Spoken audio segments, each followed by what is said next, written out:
سأكتب شعري الباكي بدمع القلب للحبر أسطره على كبدي وأترك دفتر الشعر Déjà, vous ne savez pas, vous allez... Comment ça va, Samia? Et dites Alhamdulillah, vive la France. Vous avez un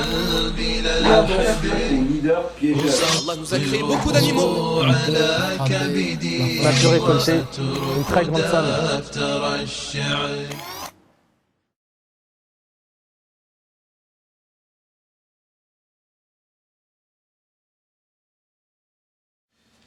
أعوذ بالله من الشيطان الرجيم بسم الله الرحمن الرحيم وصلاة والسلام على سيدنا محمد وعلى آله وصحبه أجمعين والسلام عليكم ورحمة الله وبركاته. Mes frères, mes sœurs, assalamu alaikum wa rahmatullahi wa barakatuh. Heureux de vous retrouver.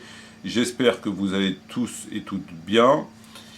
Bonjour à toutes les personnes n'étant pas de confession musulmane qui écoutent cette présente vidéo. Alors aujourd'hui nous sommes le mercredi 17 février 2016, il est aux alentours de midi 15.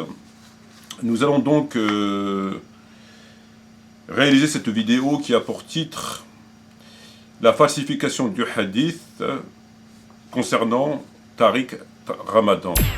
Tariq Ramadan et la falsification du hadith. Alors il s'agit d'un extrait d'un passage qui a été extrait de son livre, son dernier livre, Le génie de l'islam, dont nous avons déjà parlé précédemment concernant le passage Adam et Ève. Et nous avons donc disjoint dans la précédente vidéo le passage concernant Adam et Ève de la vidéo intégrale, qui n'a pas été encore réalisée. Alors, dans ce passage précédent, donc dans la vidéo Adam et Ève, nous avons clairement vu comment il a menti sur notre père Adam, alayhi salam, et faire dire au Coran ce qu'il n'a jamais dit. Bien au contraire. Faire dire à la Sunna ce qu'elle n'a jamais dit, bien au contraire. Ceci est de toute évidence afin d'épargner Hawa, donc la femme, donc son petit joujou, ce qui chez lui est constant. Alors cela s'inscrit de toute évidence dans une démarche franc-maçonne, cela sont absolument l'ombre d'un doute, étant lui-même, comme nous le savons, franc-maçon. Alors deux combats lui sont chers à ce monsieur, à savoir la femme et la question de la laïcité, et cela en harmonie avec le combat franc-maçon. Nous savons tous que les francs-maçons ont pour la question de la femme et de la laïcité un engagement total. C'est le cas pour Tariq Ramadan. Si vous, on en reparlera Inch'Allah au moment voulu. Concernant la laïcité, c'est un porte-étendard de la laïcité. Il a écrit des tas d'articles, il a fait un certain nombre de vidéos dans lesquelles il s'évertue tant bien que de mal à expliquer à ceux qui veulent bien l'entendre, à ceux qui lui accordent encore du crédit, que la laïcité, machin, c'est pas contraire, ça dépend de la laïcité, nanani, patati, patata, etc., etc. Il y a cette dimension-là. Pour d'autres, la laïcité, c'est pas l'espace qui permet la coexistence des religions, c'est l'idéologie qui s'oppose aux faits religieux. Et donc ils vont idéologiser le concept de laïcité pour s'opposer. Alors avec quelqu'un comme moi qui vient dire « Ah ben non, on n'a aucun problème avec la laïcité, on est très très bien, on veut exactement... » Et donc la femme. Alors, concernant la femme, on a vu la question de Adam et Ève, mais lorsqu'il s'agit de parler de la femme au travail, de la femme et le travail, de la question du mariage avec un homme musulman, de la mixité, de la femme au sport, de la question du hijab, de la question de la répudiation, de la question de la monogamie, de la fin de la polygamie et bienvenue à l'homosexualité, etc., etc. On nage dans le coufre. Voilà. Donc tout est parfaitement en conformité avec son combat. Il y a absolument... tout va dans le même sens. Alors, concernant sa position sur la laïcité, donc perdez pas votre temps, Ça sert à rien de savoir ce qu'ils pensent ou pas de la laïcité.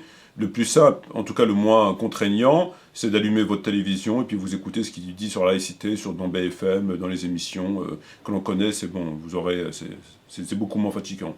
Parce qu'il n'en dit pas moins et même plus. Donc à présent, frères et sœurs, nous allons donc nous intéresser à la question de la falsification du hadith, donc de la parole du prophète Mohammed avec en annexe une petite question, à savoir, est-ce qu'il prend des cours de théologie chez moi? Est-ce que Tariq Ramadan, le petit Dajjal, prend-il des cours de théologie chez moi? En même temps, on va se dire, mais s'il est petit Dajjal, pourquoi le petit Dajjal s'intéresserait à la théologie, à l'islam, à prendre des cours, à savoir, à comprendre? Je vous rassure, c'est surtout pas pour apprendre la vérité, et pour la diffuser, moins encore pour la diffuser. C'est apprendre la vérité pour mieux la contourner. C'est connaître la loi pour en jouer. Et c'est exactement sur ce point que je pense qu'il a revu sa position concernant la falsification de ce hadith que nous allons développer, parce que j'ai un certain nombre d'éléments qui sont... c'est même plus des indices, c'est quasi une preuve. Et je vais vous les soumettre à la fin de la vidéo, Inch'Allah. Alors, on va à présent entrer dans le fond du sujet. Il s'agit de falsification du hadith.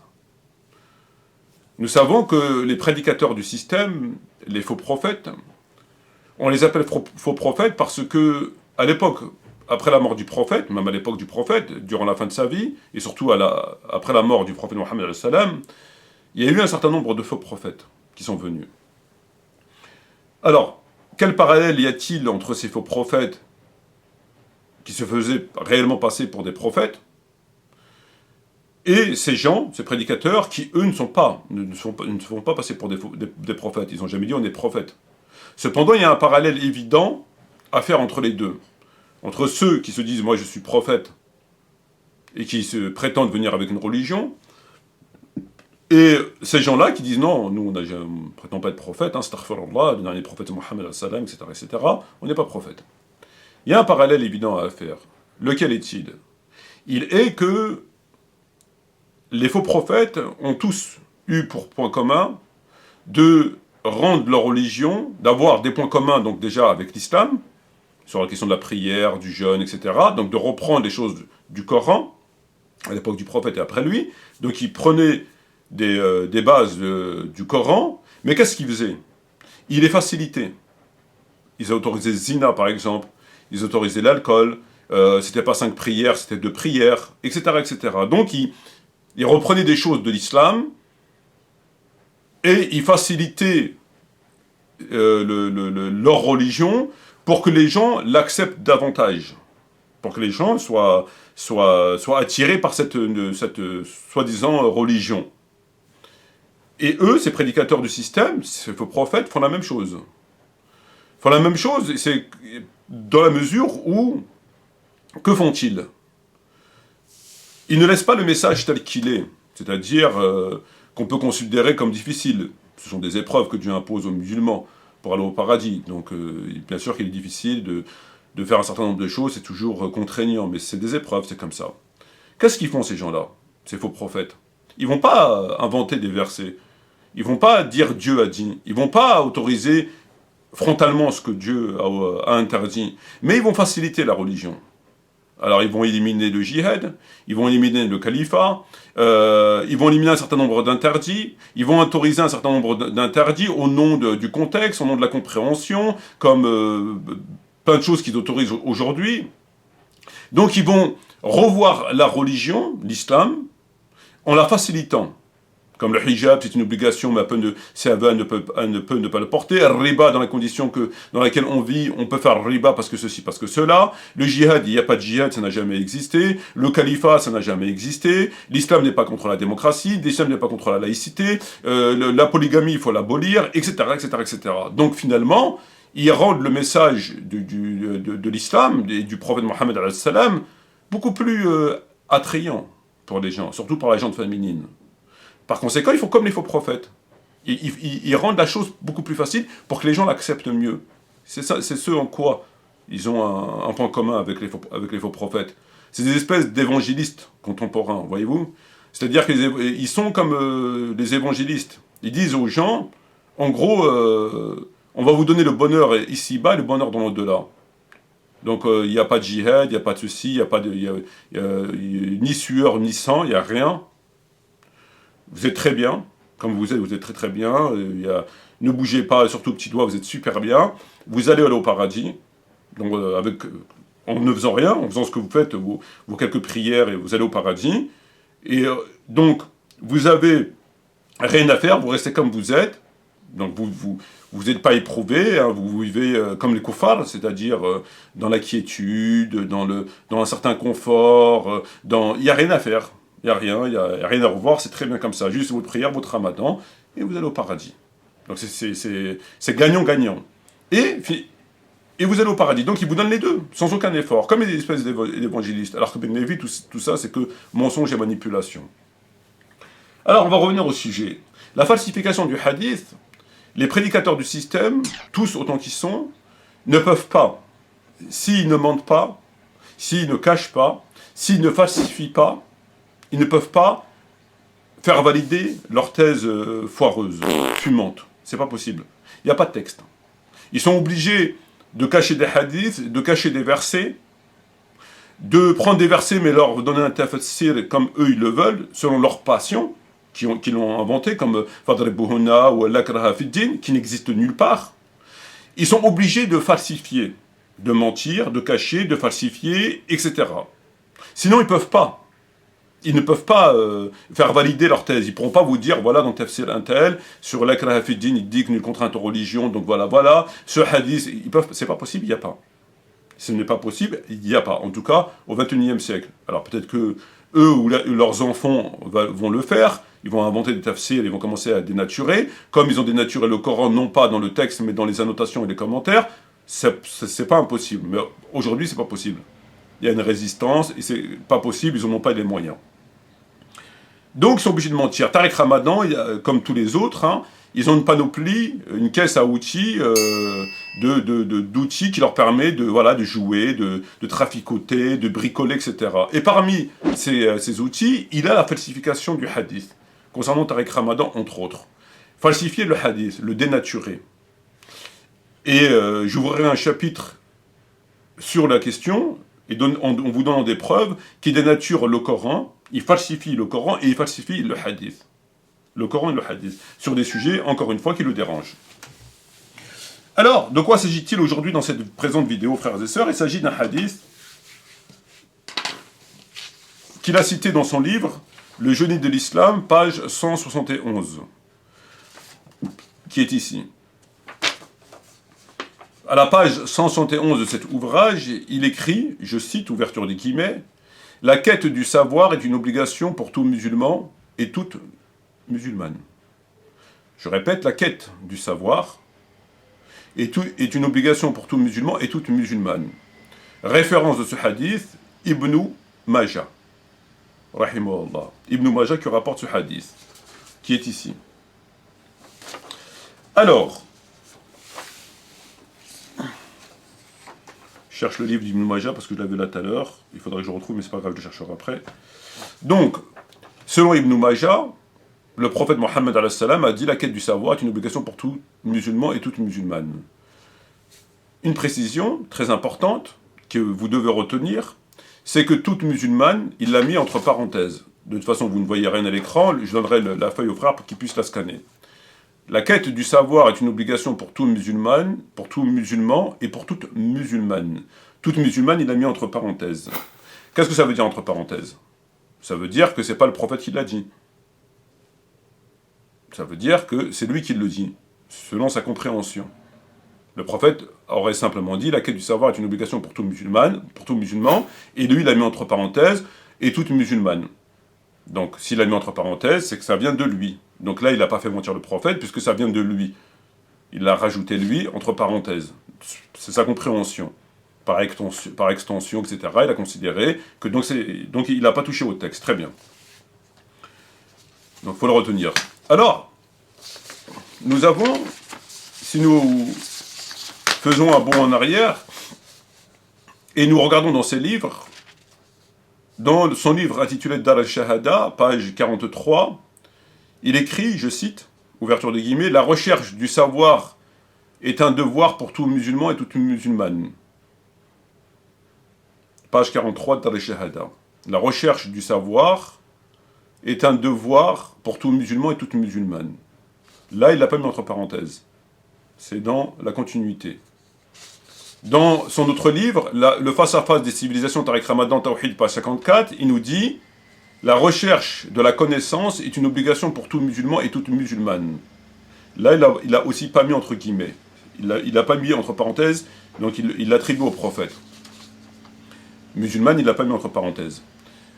Dans un autre livre, le face-à-face des civilisations, Tariq Ramadan, Tawhid, page 60, donc dans le même livre, à un autre moment, à une autre page, il dit « Le prophète a dit, la recherche du savoir est une obligation pour tout musulman et toute musulmane. » Là encore, il ne l'a pas mis entre parenthèses musulmane, c'est dans la continuation, donc c'est le prophète qui l'aurait dit.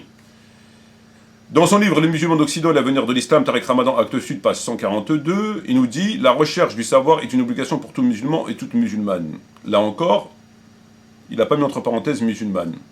Dans son livre « Les musulmans d'Occident et l'avenir de l'islam », Tariq Ramadan, acte sud, page 252, il nous dit « La recherche de la connaissance est une obligation pour tout musulman et toute musulmane. » Toujours musulmane, il ne l'a pas mis entre parenthèses. Dans son livre « Peut-on vivre avec l'islam » Tariq Ramadan, édition Fa, page 118-119, la recherche du savoir est une obligation pour tout musulman et toute musulmane. Musulmane, il ne l'a pas mis entre parenthèses. Dans son livre « Les musulmans d'Occident, l'avenir de l'islam » Tariq Ramadan, acte sud, page 255, il nous dit la recherche du savoir est une obligation pour tout musulman et toute musulmane. Musulmane, il ne l'a pas mis entre parenthèses. Dans son livre « La réforme radicale » Tariq Ramadan, presse du Châtelet, page 273-274, il a dit la recherche du savoir est une obligation pour tout musulman et toute musulmane. Musulmane, il ne l'a pas mis entre parenthèses.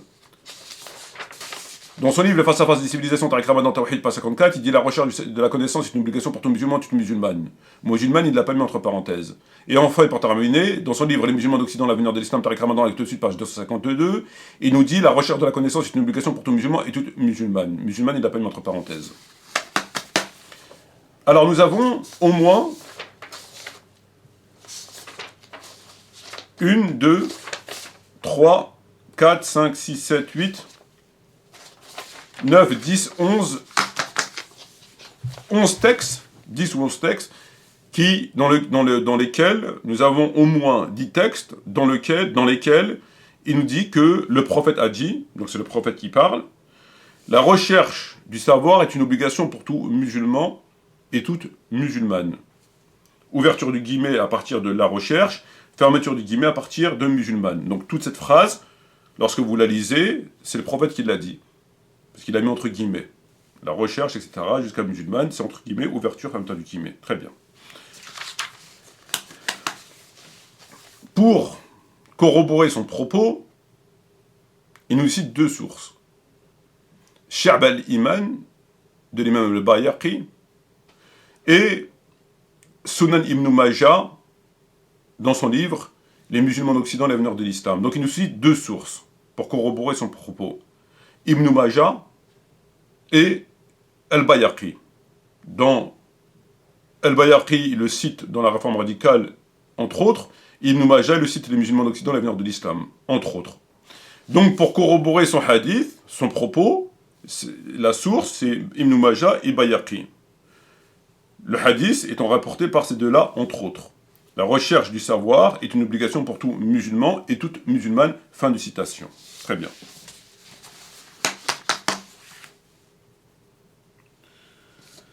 Alors,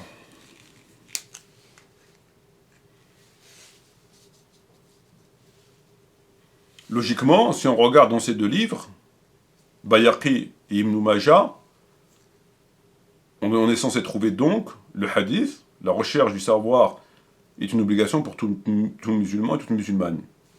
C'est bien ça. Alors on va regarder dans son livre. On va regarder dans Bayhaqi et Ibn Majah pour voir si effectivement ce hadith existe bien. Donc je demande aux frères de passer l'extrait de le tournage, l'extrait dans lequel on voit le contenu de ces deux livres. Et on se retrouve immédiatement ensuite pour continuer notre vidéo. Comme nous l'avons vu, Tariq Ramadan nous cite deux références. Concernant le hadith qu'il nous a cité, à savoir la recherche de la science est une obligation pour tout musulman et pour toute musulmane, il nous cite deux références, à savoir Al-Bayhaqi et le Sunan de Ibn Majah. Alors là, vous voyez sur l'écran le Sunan d'Ibn Majah, donc que je vous présente ici. Voilà, donc vous voyez. Voilà, donc le Sunan d'Ibn Majah.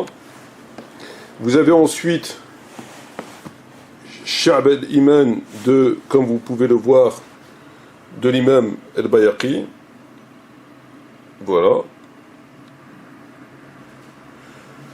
Et donc nous allons voir à présent si les citations que Tariq Ramadan nous a faites dans ses ouvrages, à savoir la recherche de l'obligation pour tout musulman et toute musulmane, et dans Ibn Majah et Bayhaqi, est-ce que ces citations figurent bien, et elles figurent bien comme Tariq Ramadan nous les a dites. Alors j'ouvre Ibn Majah, et je vais au hadith, effectivement, qui Tariq Ramadan a cité. Donc le voici. Voilà, donc maintenant je vais zoomer pour que vous puissiez voir. Voilà. Donc qu'est-ce qu'on peut lire? An Anas ibn Malik, qala Rasulullah sallallahu alayhi wa sallam, talab al-ilm faridatu ala kull muslim. Et ensuite, wa wadi'u al-ilm inda ghayru ahlihi, etc., etc. Donc ici, vous voyez bien que le prophète a dit talabul ilm faridatu ala kull muslim. Donc la recherche de la science est une obligation pour tout musulman. Il n'y a pas le terme musulman, comme Tariq Ramadan l'a cité. Le hadith s'arrête à, comme on le voit ici, un musulman. Et ensuite, on passe à un autre mot que vous voyez ici, et il n'y a pas de musulman. Donc voilà le hadith, donc la référence. Voilà. Donc 224. Et donc voilà le hadith. Voilà. Donc il n'y a pas, le prophète a dit Talibul ilm farida ala kull muslim. Donc uniquement pour tout musulman et non pas pour tout musulman et musulmane. Après le mot muslim, il n'y a pas muslima comme l'a dit Tariq Ramadan. Ça c'est pour le Ibn Majah. Maintenant nous allons prendre Sha'b al-Iman de l'imam al-Bayhaqi. Donc Sha'b al-Iman de l'imam al-Bayhaqi. Voilà. Donc qui est là. On va l'ouvrir aussi. Donc on l'ouvre.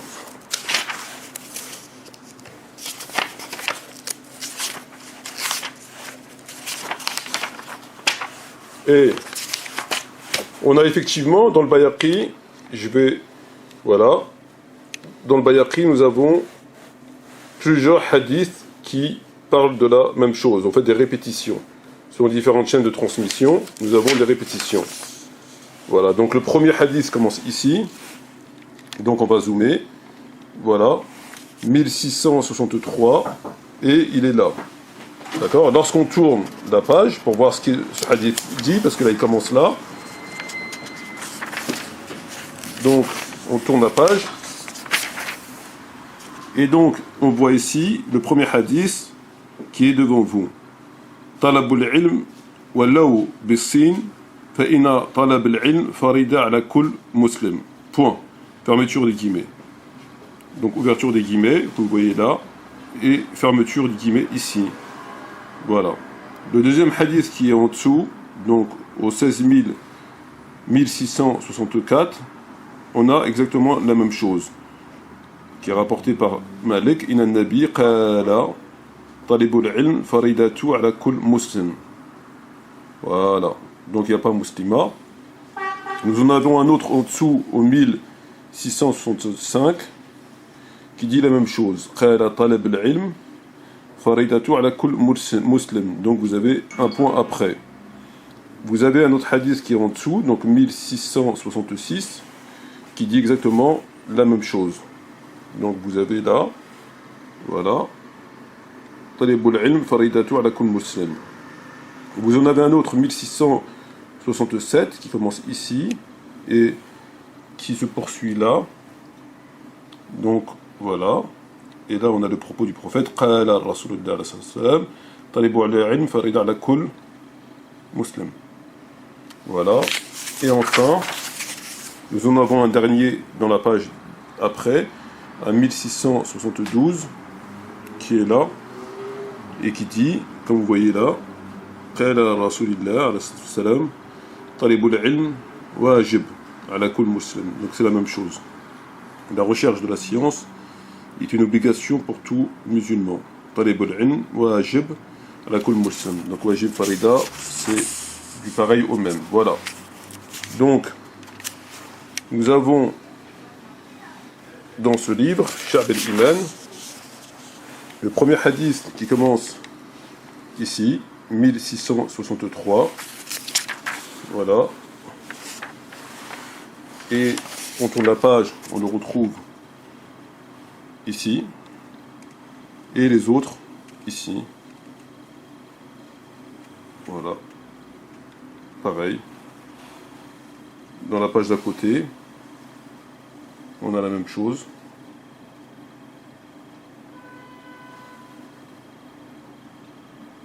Voilà, vous voyez bien.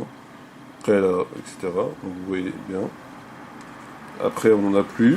On en a fait un dernier, comme j'ai montré ici.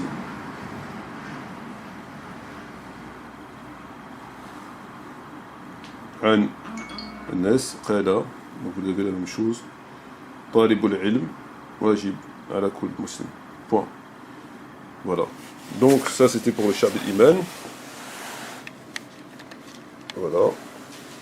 Le livre Sha'b al-Iman, vous voyez, de l'imam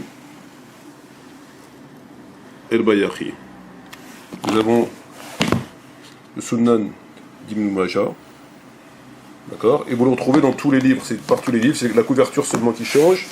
Donc si je prends par exemple un autre Sunan d'Ibn Majah, donc voilà. Donc si je prends un autre Sunan d'Ibn Majah, d'une autre maison d'édition, et que j'ouvre, je retrouverai exactement la même chose.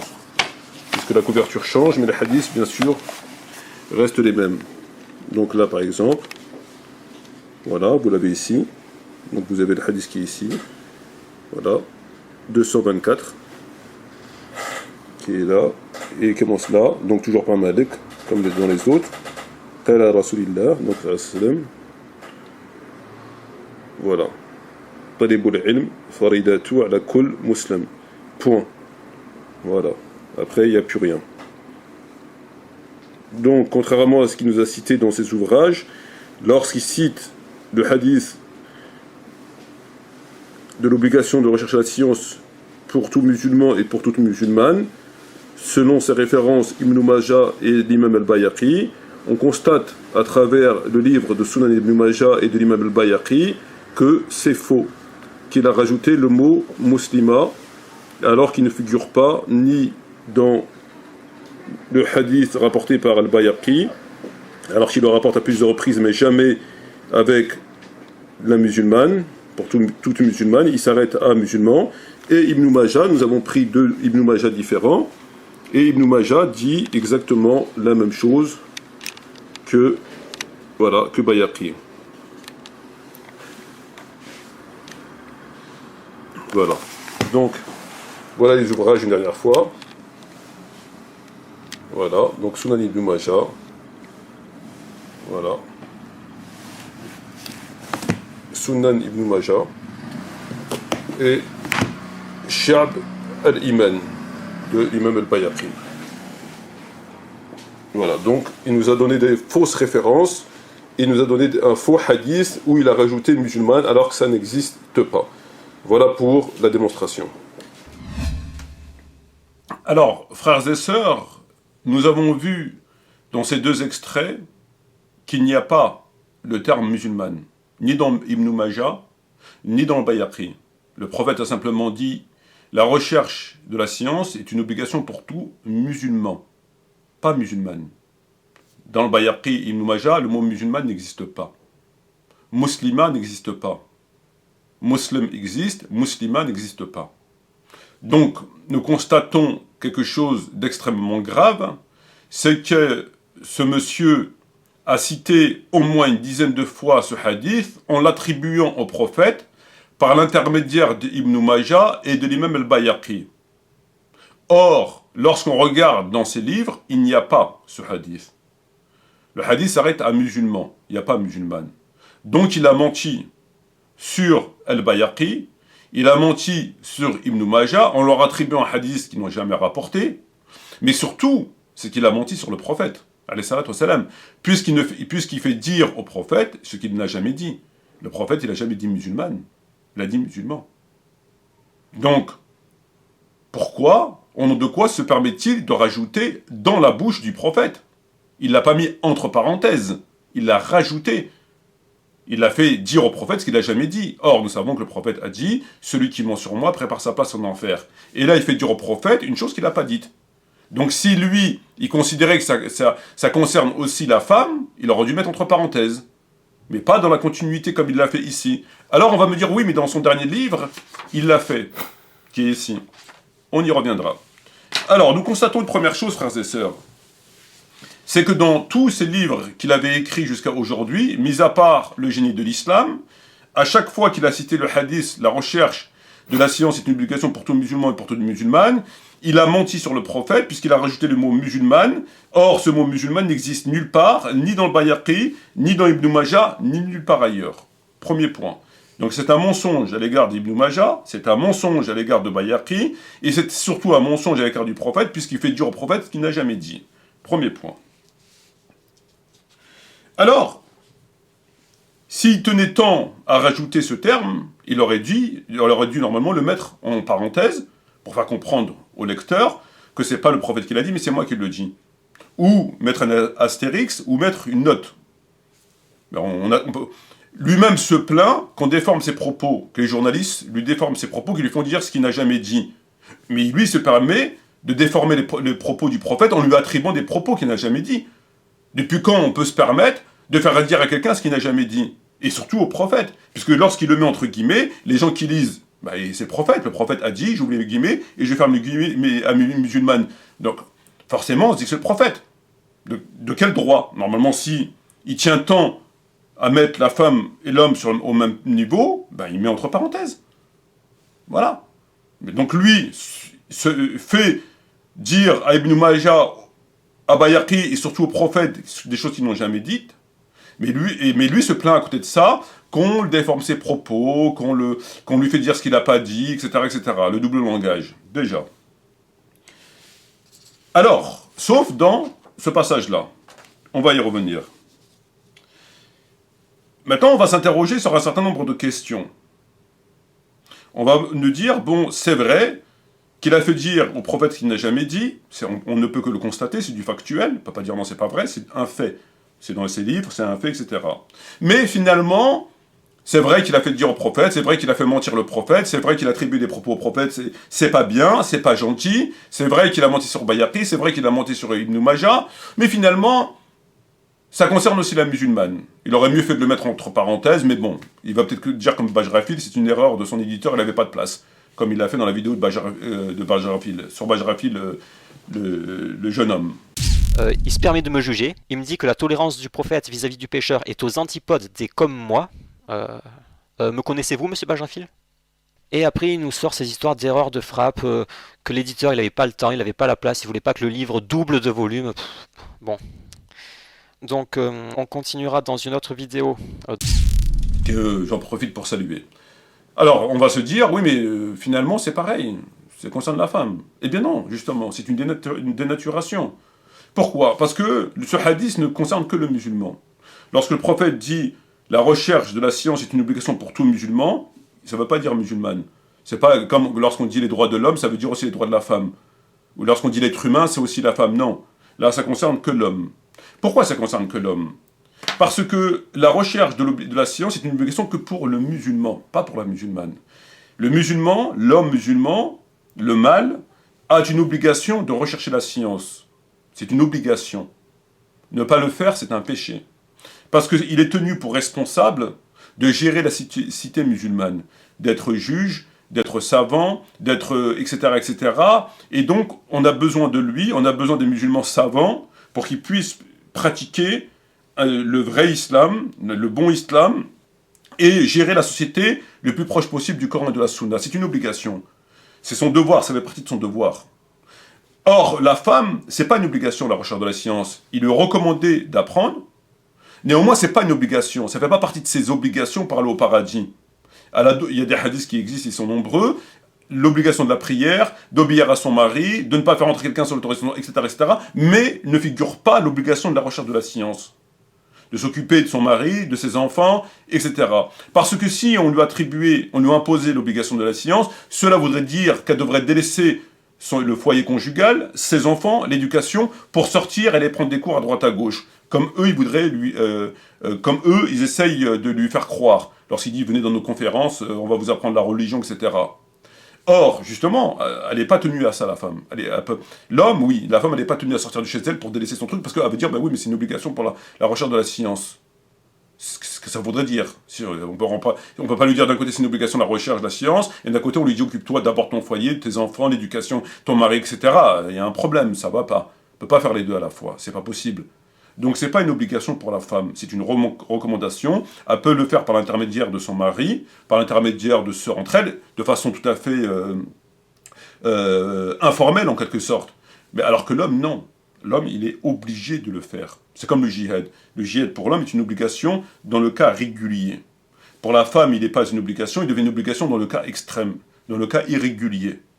Donc il y a des choses du devoir et des obligations, des interdictions par rapport à l'homme et la femme qui changent, qui ne sont pas les mêmes. Et dans le cadre de la recherche de l'obligation de la science, elle n'est pas une obligation pour la femme. Elle est une recommandation, elle est un conseil. Sinon, ça voudrait dire que cela la pousse à sortir de chez elle, à négliger son devoir, etc., etc. C'est pas le cas. C'est pour ça que le prophète Mohammed a dit musulman, stop. Et tous les hadiths parlent du musulman. Ça n'applique pas à la femme. C'est pas la femme, c'est que l'homme musulman. Donc, non seulement il fait mentir le prophète, il fait mentir Ibn Majah al-Bayhaqi, mais en plus, il dénature le sens.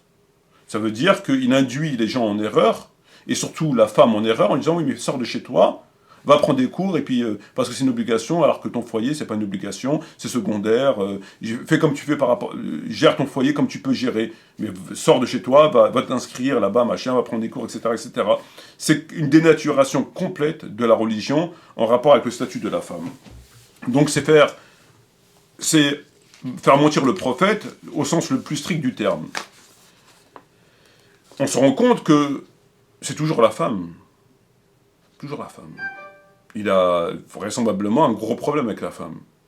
Puisque dans tous les sujets qui touchent à la femme, tous les sujets sont falsifiés. Là encore, il a mis la femme.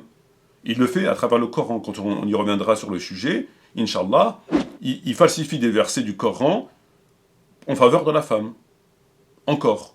Parce qu'il veut que la femme soit à l'image de la franc-maçonnerie, de la conception dont la franc-maçonnerie, comme il a fait pour Adam et Ève. Il a un problème avec ça. C'est toujours dans la même direction. Toujours. C'est sortez, travaillez, n'obéissez pas à vos maris, n'obéissez pas à vos pères. La mixité, c'est pas un problème. Mets-toi à poil si tu veux courir aux Jeux Olympiques, c'est pas un problème. À partir du moment où tu respectes les mesures de sécurité, c'est ça son discours sur la femme. C'est ça son discours sur la femme. C'est pas autre chose. Donc c'est pas par hasard.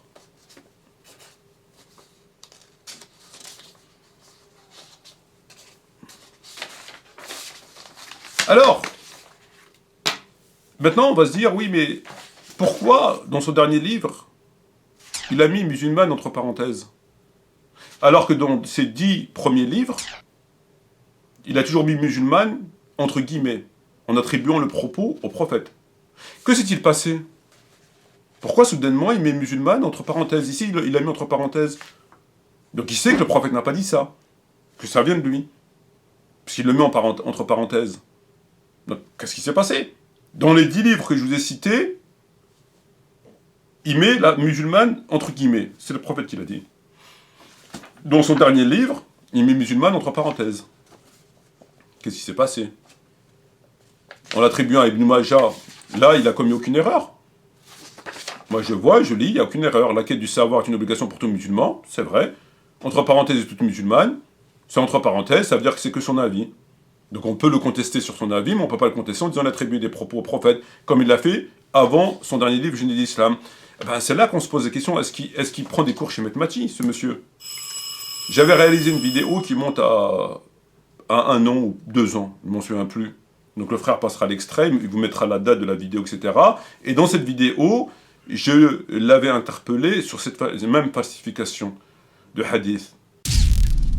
Cependant, Tariq semble, comme à son habitude, être de bonne foi. Pourquoi? Puisque lorsqu'il cite le hadith, la recherche du savoir est une obligation pour tout musulman et toute musulmane, il nous donne la référence. Il nous donne la référence d'où il a pris le hadith. Il nous cite 2 références dans ses livres. 2. Ibn Majah et Al-Bayhaqi. Ibn Majah et Al-Bayhaqi. Vous pouvez voir la citation de ces références dans son livre L'Islam et la réforme radicale, près du Châtelet, page 273-274, Les musulmans d'Occident et l'avenir de l'Islam, acte sud, page 142, et les musulmans d'Occident et l'avenir de l'Islam, acte sud, page 142, etc. Donc, dans ces différents livres où il y a des citations des propos du prophète, il y a à un moment donné, Tariq Ramadan, dans certains de ses livres, nous cite la référence d'où il a pris le hadith, à savoir, comme je l'ai dit, Sunan ibn Majah et Al-Bayhaqi. Donc pour lui, si vous regardez dans le Bayhaqi ibn Majah, vous trouvez le hadith tel qu'il l'a cité, à savoir, la recherche de la science est une obligation pour tout musulman et toute musulmane. Très bien. Ce qu'on va faire, frères et sœurs, on va regarder dans Bayhaqi et Ibn Majah. C'est la moindre des choses. Donc regardez la vidéo que j'ai réalisée et on se retrouve ensuite. Alors, comme étrangement, il a changé.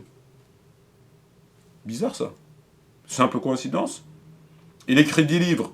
Dans ces 10 livres, il met musulmane entre guillemets. C'est le prophète qui l'a dit. J'ai fait une vidéo où je le corrige. Et quand il sort un livre ensuite, ça a changé. Musulmane, il se retrouve plus entre guillemets, il se retrouve entre parenthèses. Coïncidence? Je crois pas trop à ce genre de coïncidence. Alors, on va terminer pour vous dire que c'est pas du tout un cas isolé. C'est pas un cas du tout isolé, ça fait partie de Sake Sawuti. Je vais vous donner 2 exemples de falsification du Coran. Où il falsifie le Coran. 2.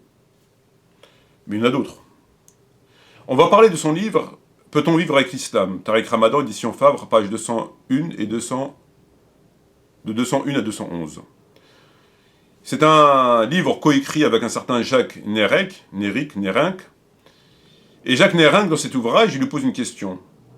Il dit, je cite Jacques Nérinck, « Il est dit dans la Bible qu'il sera plus difficile à un riche d'entrer au paradis qu'à un chameau de passer dans le trou d'une aiguille. » Jacques Nérinck dit à Tariq Ramadan dans ce livre « Peut-on vivre avec l'islam » aux éditions Favre, il lui dit, Jacques Nérinck, ouverture des guillemets, « Il est dit dans la Bible qu'il sera plus difficile à un riche d'entrer au paradis qu'à un chameau de passer dans le trou d'une aiguille. » Ce à quoi Tariq Ramadan lui répond, ouverture des guillemets, la même formule est employée dans le Coran. Mais il ne s'agit pas de riche, mais d'être humain orgueilleux et injuste. Parce qu'il ne suffit pas d'être pauvre pour être honnête. Donc Jacques Nérinck interpelle Tariq Ramadan dans le livre et lui fait savoir que dans la Bible il est dit qu'il sera plus difficile à un riche d'entrer au paradis qu'à un chameau d'entrer par le chat d'une aiguille. Ramadan lui répond et lui dit, non mais oui, effectivement, dans le Coran on a la même formule. Mais nous, dans le Coran, c'est pas un riche qui aura plus de difficultés à entrer au paradis que le chameau dans le chat d'une aiguille, mais il s'agit d'être humain orgueilleux et injuste. Alors on a retrouvé ce verset, qui est le verset de la sourate 7, verset 40, Coran, sourate 7, verset 40, Dieu, Allah Azzawajal dit « Pour ceux qui traitent de mensonges nos enseignements et qui s'en écartent par orgueil, les portes du ciel ne leur seront pas ouvertes, ils n'entreront au paradis que quand le chameau passera par le chat d'une aiguille, ainsi rétribuons-nous les criminels. » Donc c'est ce verset, il n'a pas dit, mais de toute façon, qui parle d'un chameau et d'une chat d'une aiguille. d'un chat d'une aiguille. Donc c'est ce verset. Mais dans ce verset, Dieu ne dit pas ce que dit Tariq Ramadan. Tariq Ramadan dit la même formule est employée dans le Coran, mais alors il ne s'agit pas de riches, mais d'humains orgueilleux et injustes. Orgueilleux et injustes. Dans le Coran, il y a écrit « Mais ceux qui traitent de mensonges nos enseignements, et qui s'en écartent par orgueil. » C'est pas des injustes. Dieu ne parle pas d'injustes. Il parle de ceux qui s'en écartent par orgueil. Et lui nous dit il s'agit d'orgueilleux. Alors on va me dire, oui, mais orgueil et orgueilleux, c'est pareil. La personne qui traite qui s'en écarte par orgueil, c'est un orgueilleux. Donc il s'agit d'orgueilleux. Ben non. Non, parce que Dieu te dit, pour ceux qui traitent de mensonges nos enseignements, donc c'est-à-dire la personne qui ne veut pas se convertir à l'islam, qui traite de mensonges le Coran, il traite de mensonges, c'est pas vrai. Donc c'est un mécréant, c'est pas un musulman. Et qui s'en écarte par le moyen de l'orgueil. Il est orgueilleux. Mais avant d'être orgueilleux, il traite de mensonges le Coran. Donc ça ne peut pas être un musulman. Donc il s'agit de koufar, qui traite de mensonges le Coran et qui s'en écarte avec orgueil. C'est pas pareil qu'un orgueilleux. On peut être musulman, quelque part orgueilleux. Mais là, ça ne concerne pas le musulman. Ça ne concerne pas l'individu forcément orgueilleux. Ça concerne l'individu qui rejette l'enseignement par orgueil et qui n'est pas orgueilleux. Ce n'est pas l'individu qui accepte l'enseignement et qui a le défaut d'orgueil. C'est pas ça. C'est la personne qui traite de mensonges, donc le kuffar, nos enseignements. Pour ceux qui traitent de mensonges, nos enseignements. Un musulman ne traite pas de mensonges le Coran. Et qui s'en écarte par orgueil. Donc il s'agit d'abord d'un kuffar qui traite de mensonges le Coran et qui s'en écarte par orgueil. Et non pas un musulman qui accepte le Coran et qui est orgueilleux. Donc lorsqu'il dit la même formule est employée chez nous dans le Coran, mais il ne s'agit pas de riches, mais d'un être humain, c'est musulman, non musulman. Or c'est pas vrai. Et qui est orgueilleux et injuste, c'est pas vrai. Parce que là il dit que c'est pour tout le monde. C'est l'humain orgueilleux. Non. C'est le mécréant orgueilleux qui s'en écartait par orgueil. Donc c'est une falsification du Coran parce que ça le gênait de préciser qu'il s'agit des kuffar, donc de tout non-musulman. Il voulait pas, comme d'habitude. Donc il a généralisé le verset à tous les gens qui sont orgueilleux, qui sont pas gentils, pas beaux, machin, etc., etc. Ce qui est faux. Nous avons un deuxième passage dans son livre « Les musulmans d'Occident, l'avenir de l'islam », Tariq Ramadan, acte sud. Il écrit ce qui suit, ouverture des guillemets. Un passage intéressant du Coran nous parle des êtres qui s'oublient, totalement comme étant plus égarés que des animaux. La conscience, lorsqu'elle s'astrophie au point de faire agiter l'être humain qu'au moyen du même instrument, etc. Blablabla. Qu'est-ce qu'il nous dit là? Je répète, il nous dit un passage intéressant du Coran nous parle des êtres qui s'oublient, totalement comme étant plus égarés que des animaux. Donc selon Tariq Ramadan, donc la référence musulman d'Occident et l'avenir de l'islam, Tariq Ramadan, acte sud, page 33. Donc selon Tariq Ramadan, il y a un passage du Coran qui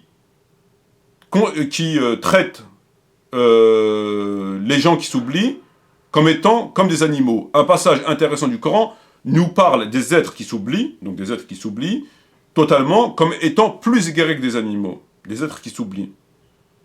Les êtres qui s'oublient sont encore plus égarés que des animaux. Or, nous avons retrouvé ce verset. Et le verset, c'est dans la sourate 2, verset 171. Qu'est-ce qu'il dit? Allah Azza wa Jal. Il dit « Les mécréants ressemblent à du bétail, auquel on crie et qui entend seulement un appel de voix confus. » Ce n'est pas les êtres qui s'oublient. Ce qui, ma foi, veut tout dire et rien dire à la fois. Un être qui s'oublie, bon. Non. C'était mécréants. Les mécréants ressemblent à du bétail, Dieu dit. Il n'a pas dit les êtres qui s'oublient. Parce que, déjà, factuellement parlant, ça ne peut pas être vrai.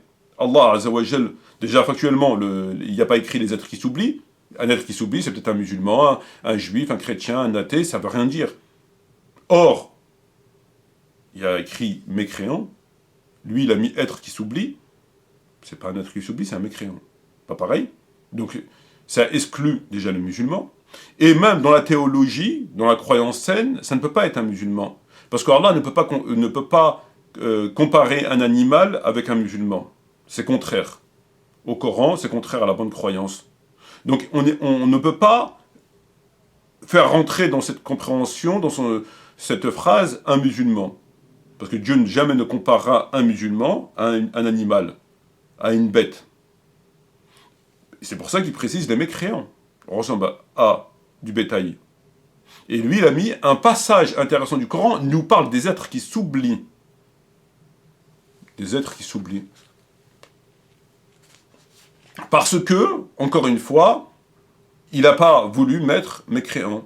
Comme son livre s'adresse aussi aux mécréants, et qui propage ce qu'on sait, etc., etc., il ne peut pas mettre ça. Ça voudrait dire qu'il stigmatise les koufars. On va dire, oui, mais vous dites que les mécréants sont des animaux, moi j'écris un livre avec toi, tu me traites d'animal, nanani, patati, patata, ça va pas. Ça va pas. Il y a des relations à entretenir avec les journalistes, avec la franc-maçonnerie, avec tout ce beau monde. Donc il dénature le Coran. Il a enlevé mécréant, ressemble à du bétail, il a mis des êtres qui s'oublient. Donc nouvelle traduction de Tariq Ramadan en 2016, ou 2012, ou 2010, au XXIe siècle. Les mécréants ressemblent à du bétail qui ont créé, etc. Vous l'enlevez, vous mettez les êtres qui s'oublient ressemblent à du bétail. Les êtres qui s'oublient, c'est les musulmans. Donc vous pouvez être musulman et ressembler à du bétail, dans la croyance de cet individu. Si croyance il y a, bien sûr. Voilà. Donc on a vu dans cette vidéo qui falsifie le hadith, qu'il a fait dire au prophète ce qu'il n'a jamais dit, qui s'est corrigé avec son nouveau livre en le mettant entre parenthèses, chose qu'il n'avait jamais faite précédemment, mais entre-temps il y a eu ma vidéo, il a dû voir que je l'avais repris sur ça, donc dès qu'il a écrit son livre, là il l'a mis entre parenthèses, genre c'est pas le prophète, c'est moi, et puis tout le reste à côté, voilà.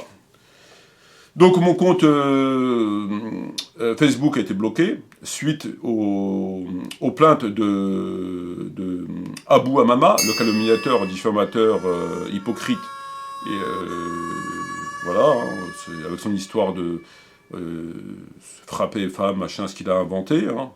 Il tape dans le dos, il refuse les débats, il tape, là c'est mon compte YouTube qui a sauté, parce que ces gens se réunissent pour me taper dans le dos. Voilà. Voilà leur réponse. Pas de débat, pas de... Et puis après, c'est nous qu'on va traiter de méchants, de gourous, et que sais-je. Voilà. Voilà leur réponse à ces gens. Et après, ils s'étonnent que les gens durcissent le ton. Voilà. Bref. Sur ce, frères et sœurs, shukr jazilan, wa salam alaykum wa rahmatullahi wa barakatuhu, et à bientôt, Inch'Allah. Allahu Akbar,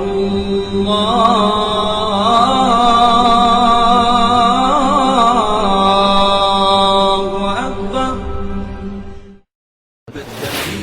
كالريح قوية شبت كالنار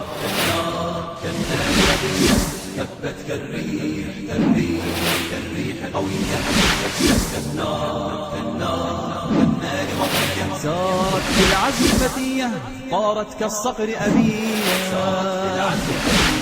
طارت كالصقر أبية أهلا قافلتي المهنية شبت كالريح